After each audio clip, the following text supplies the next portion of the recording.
পুরুষ লিখেছেন রবীন্দ্রনাথ ঠাকুর। মনে করো যেন বিদেশ ঘুরে মাকে নিয়ে যাচ্ছি অনেক দূরে। তুমি যাচ্ছ পালকিতে মা চড়ে, দরজা দুটো একটুকু ফাঁক করে। আমি যাচ্ছি রাঙা ঘোড়ার পরে, টক বগিয়ে তোমার পাশে পাশে। রাস্তা থেকে ঘোড়ার খুঁড়ে খুঁড়ে রাঙা ধুলোয় মেঘ উড়িয়ে আসে। সন্ধে হলো, সূর্য নামে পাটে, এলেন যেন জোড়াধিকির মাঠে।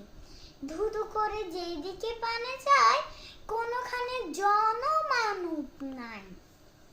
তুমি যেন আপন মনে ঠাই ভয় পেয়েছো, ভাবছো এলেম কোথা। আমি বলছি ভয় করো না মাগো, ওই দেখা যায় মরা নদীর শোথা। আমরা কোথায় যাচ্ছি কে তা জানে, অন্ধকারে দেখা যায় না বলো। তুমি যেন বললে আমায় ডেকে, ধিকির ধারে ওই যে কিসের আলো। এমন সময় হারে রে রে রে, ওই যে কারা আসতেছে ডাক ছেড়ে। তুমি ভয়ে পালকিতে এক্ষুনি ঠাকুর দেবতা স্মরণ করছো মনে।